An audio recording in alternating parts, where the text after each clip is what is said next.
malienne. Et donc, puis aussi, s'il vous plaît, vous pensez que la plupart des résultats que nous avions eu à voir pendant le match étaient simplement le fruit du hasard? Les résultats de la République démocratique Non, du Congo, pas par rapport, nous parlons de la CAN, nous ne parlons pas que des léopards, nous parlons des éléphants, nous parlons des diables rouges, nous parlons en tout cas le résultat. Non, le résultat n'était pas... bon, quand vous parlez d'hasard, je ne sais pas dans quel contexte vous situez,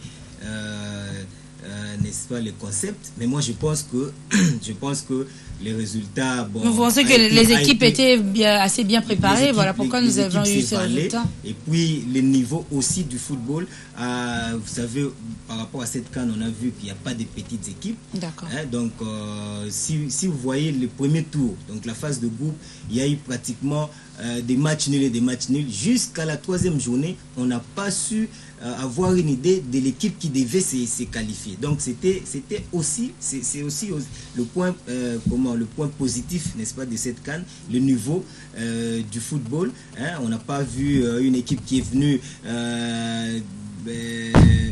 donner le point, un distributeur, n'est-ce pas, des points. Donc il n'y en a pas eu. Et je crois que du côté de ces côtés-là, c'est vraiment, en tout cas, le niveau du football africain a vraiment évolué. Hein, parce que, bon, vous savez, dans ces genres de compétitions, les équipes viennent avec des ambitions. Hein, chaque équipe avait ses ambitions et donc la concrétisation de l'ambition majeure a été faite hier par les Ivoiriens qui ont, n'est-ce pas, pour la 2e fois été sacrés champions d'Afrique.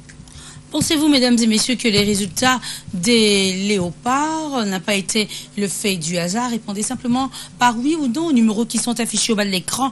N'appelons pas, mais simplement écrivons oui ou non. Selon vous, les résultats des léopards n'ont pas été le fruit du hasard.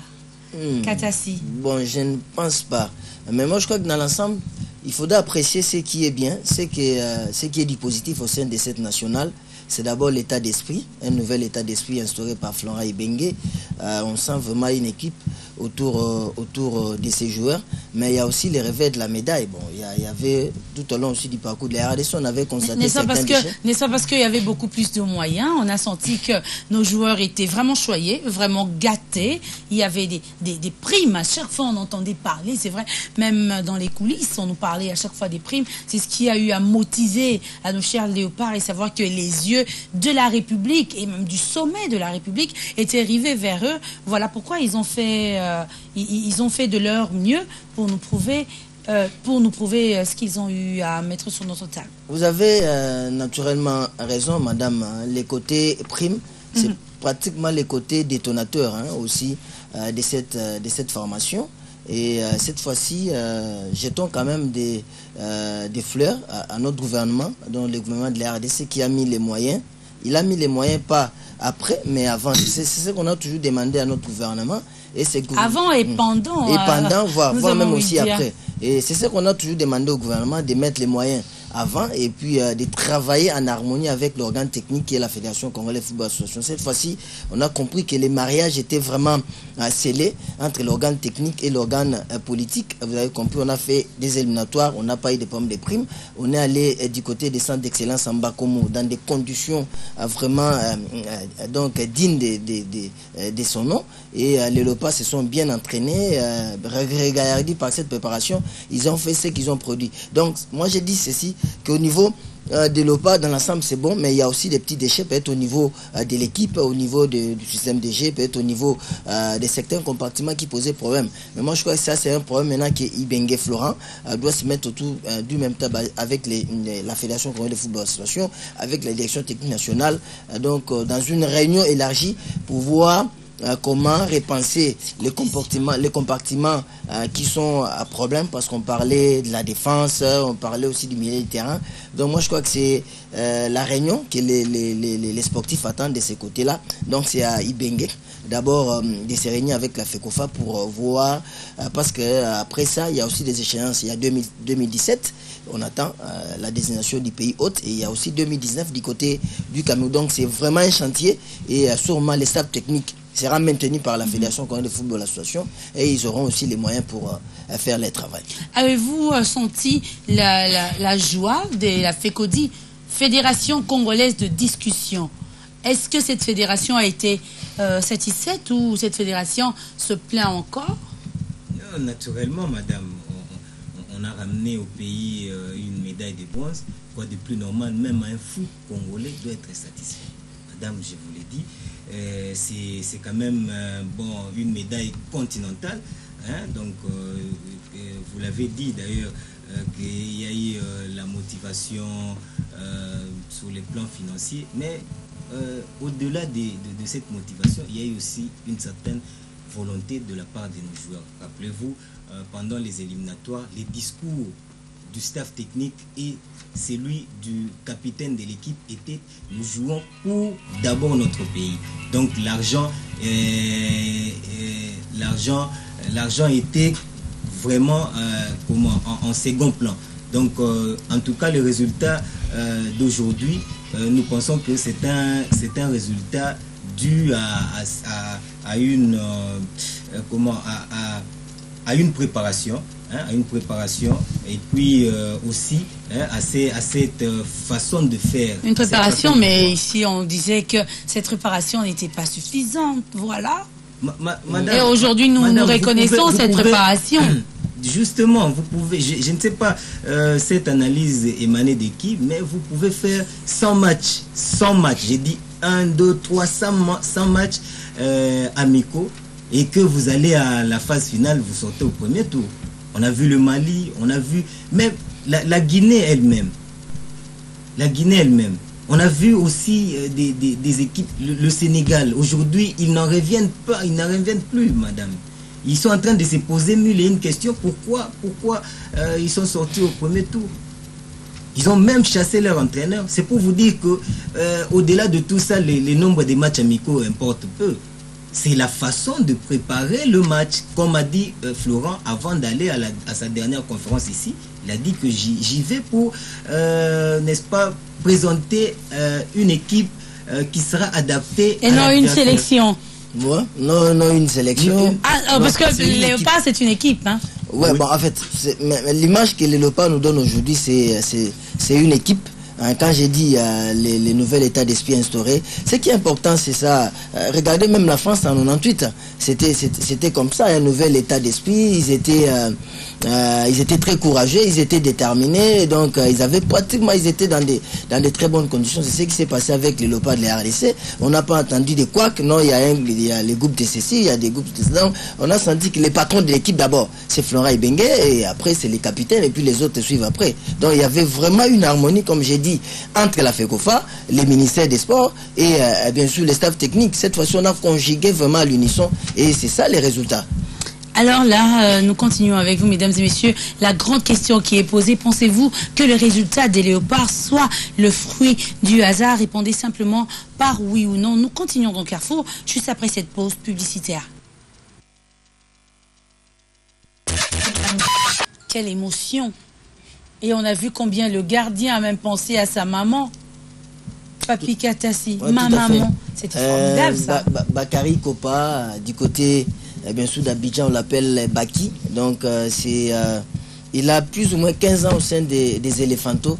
Donc c'est un excellent gardien. Mais à un certain moment... Vous avez parlé des Éléphantos et non des éléphants. Les Éléphantos avec Z. C'est comme ça qu'on les surnomme. On les surnomme du côté d'Abidjan, à Bobo et consorts. Donc c'est depuis 15 ans qu'il était au niveau de cette équipe nationale, mais à un certain moment, rappelez-vous, le 14 novembre, on avait joué face à la Côte d'Ivoire et ces jours-là, il avait encaissé 4 buts. Donc ces jours-là, en tout cas, les Ivoiriens l'ont vomi et ils ont même dit à Hervé maintenant qu'on ne veut plus les voir donc au niveau des perches. Donc de la Côte d'Ivoire, et il a été laissé sur les bancs. À sa place, on avait choisi Sylvain Bohou qui avait fait les mondiales, plutôt la CAN, mais arrivé avant la finale, Bohou était blessé, et puis c'était Baki Koupa qui a fait cet excellent match. Donc lui qui évolue du côté de l'Ukraine en Belgique, il a vraiment remis de sa plus belle page l'histoire du football ivoirien, lui qui a été mis à côté, mais cette fois-ci il a fait ce que les Ivoiriens attendaient. 2006 ils ont raté, 2010 ils ont raté, et ils avaient seulement l'idée de 92, mais ils ont repris avec cette idée, ils ont repris, je crois que pour l'instant, on attend que donc les Ivoiriens du côté d'Adjamé, Abobo, Trècheville, tout ça, et les Ivoiriens sont partout en train d'entendre cette formation. Je crois que ça sera vraiment une véritable sortie d'apothéose. Pensez-vous que les résultats des Léopards soient le fruit du hasard? Répondez simplement par oui ou non aux numéros qui sont affichés au bas de l'écran, mesdames et messieurs. Et là, est-ce une surprise pour vous, Junior Dinanga, par rapport aux Ivoiriens? On voit aujourd'hui les éléphants sacrés, les éléphants entre leurs mains. Ils ont cette grande coupe, cette grande et belle coupe. Est-ce une surprise pour vous? Non, c'est pas une surprise. Je crois que...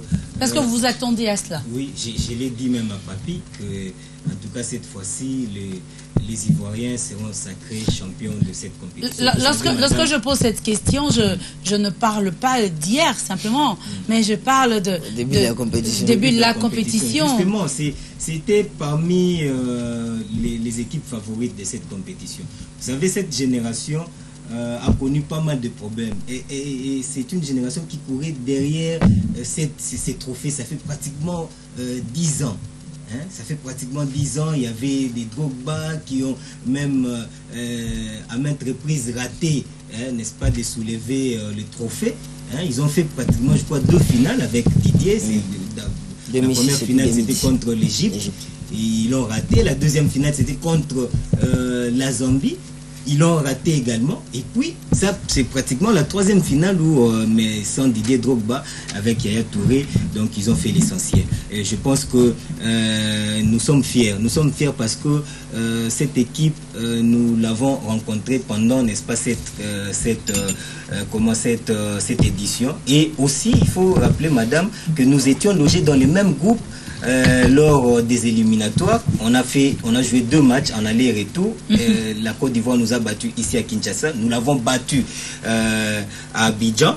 Et donc aujourd'hui, c'est cette équipe-là avec laquelle nous étions logés dans le même groupe qui est sacré champion, n'est-ce pas, de cette édition. C'est pour dire que, en tout cas, on a été aussi, donc quelque part, les Léopards ont été aussi forts, parce que nous l'avons rencontré et ils nous ont battus 2 fois, nous les avons battus une seule fois. Donc moi je suis très fier parce que le sacre de la Côte d'Ivoire justifie au fait le fait pour nous d'être dans le même groupe et que le groupe était véritablement élevé. Donc en tout cas c'est une joie parce que donc ça pense un peu, ça pense un peu notre défaite contre la Côte d'Ivoire. Aujourd'hui les gens doivent être contents parce que la Côte d'Ivoire nous avait battus et qu'elle a remporté le trophée. Donc c'est comme pour dire que la Côte d'Ivoire était supérieure à nous. Et pour paraphraser Florent quand il dit si aujourd'hui les gens peuvent regretter parce que nous avions perdu contre la Côte d'Ivoire, c'est que nous sommes forts. Ibenge coaché, on aura d'autres prospectus. Que devons-nous faire concrètement avec bien sûr notre coach, le coach Chéri Aimé de la République démocratique du Congo. On voit combien cet être humain est accepté par la population. C'est vrai, avec beaucoup de critiques. C'est comme le monsieur tout à l'heure Barry, vous avez dit, à la population congolaise comme la population africaine, toutes les populations d'ailleurs. Lorsque vous faites quelque chose de bien, on est avec vous. Lorsque vous essayez simplement de louper un résultat, tout le monde vous tourne le dos. Et par rapport à Ibenge, qu'est-ce que nous pouvons prévoir pour demain? Non, bon, moi je crois que pour demain... Pour que demain soit meilleur. Pour que demain soit meilleur. Pour qu'aujourd'hui soit meilleur. Non, demain. Hier, avec dans sa baguette, bien sûr, Florent Ibenge et Ikwangé. Moi, je crois qu'aujourd'hui, c'est pratiquement protocolaire. La primature, la présidence de la République, tout ça. Mais moi, je crois que les mercredis, jeudi, tout ça, on doit déjà s'y mettre dans le travail. Donc, les étrangers, non, les joueurs étrangers vont rentrer dans leur championnat respectif. Il faudra aussi bien les suivre. Ils doivent aussi être efficaces dans leur championnat. Et puis à Ibenge de proposer un plan de travail à la Fédération Congolaise de Football Association. Ce plan bien sûr qui sera financé par le gouvernement de la RDC et aussi à la fédération et au gouvernement de la RDC de faire tout pour qu'on puisse jouer des matchs amicaux. Parce déjà, que là, on se rend compte que le Congolais veut à tout prix garder comme sélectionnaire. Non, là c'est confirmé, il va rester par rapport à ça. Il n'y a pas à discuter. Donc jouer les deux journées FIFA de ce mois de mars. Alors un complément, Dinanga? Oui, c'est toujours travail. Vous savez, madame, pour capitaliser notre résultat, nous devons travailler dans la continuité. Et cela veut dire que nous devons capitaliser les journées FIFA. Déjà, on annonce le 1er mars un match amical du côté de l'Ukraine. Donc, alors nous demandons aussi au gouvernement, puisqu'on a suivi les porte-paroles en train de louer la performance des Léopards, mais ils doivent savoir que nous devons travailler dans la continuité. Le staff technique va faire son travail, va élaborer son rapport pour introduire à la FECOFA, et l'organe technique fera son travail, quitte maintenant au gouvernement de financer à temps ces activités pour que nous puissions pérenniser, n'est-ce pas, cette performance, que nous puissions aller de progrès en progrès, madame. Merci beaucoup, Katassi, merci beaucoup, Dinanga. Avec un réel plaisir, nous vous avons encore une fois reçu sur ce plateau et on va dire, nous sommes tous fiers d'être léopards. Nous sommes tous fiers d'être congolais. Nous sommes tous fiers d'avoir un sélectionneur comme Florent Ibenge. Nous sommes tous fiers d'occuper la 3e place. À présent, retrouvons le journal de Pierre Etioa. Point sur l'actualité. Que dit la presse? Les prévisions météorologiques. Quoi de neuf? On en parle. Innovation, découverte, astuces santé, sport news et 2 sujets à exploiter chaque matin de lundi à vendredi de 8h58 à 10h54. Le grand rendez-vous matinal, Carrefour.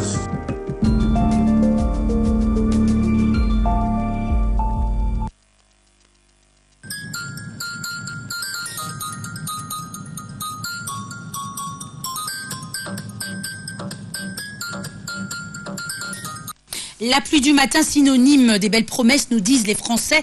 La pluie du matin prévoit beaucoup de choses et déjà, on parle d'une autre citation qui renchérit, celle que je viens de vous donner tout à l'heure. Là, on dit après la pluie, le beau temps. Un beau temps nous attend et ce beau temps, c'est quoi de neuf, quid? Nous, et aujourd'hui, dans notre magazine Carrefour Découverte, nous allons découvrir le théâtre national et on en parle, Ursule Péchanga, que nous appelons affectueusement Black Line, ou Péchanga. Et un deuxième sujet, cas de viol en République démocratique du Congo, moyen de commerce ou effet judiciaire. Toujours ouvrir notre brèche avec l'actualité. Et là, le point sur l'actu, l'information de Pierrette Ioa, que nous saluons. Bonjour. Bonjour Anadise, Sarah. Bonjour à tous les téléspectateurs. Alors Pierrette, avec la joie, nous occupons la 3e place. Oui, les léopards, d'abord, on doit... Mais non, mais là, mais bien sûr, nous allons parler. On occupe la 3e place et ça vous fait quoi? Ben, on est fiers d'être Congolais, et on est fiers des léopards. Même si on ne s'attendait pas à ça. Oui, hein, au départ. Ben, moi, je m'y attendais pas, il faut le dire. Je m'y attendais pas. On ne s'entraîne pas trop. On a beaucoup d'occasions de marquer de buts et on ne marque pas. Je m'y attendais le moins possible. Mais quand même. Bravo. Bravo à Florent Ibenge, le sélectionneur. Bravo surtout à Florent Ibenge, le sélectionneur. Et la Pierrette Ioa, les léopards sont bel et bien rentrés à Kinshasa. Quid de la rencontre d'hier entre la Côte d'Ivoire et le Ghana?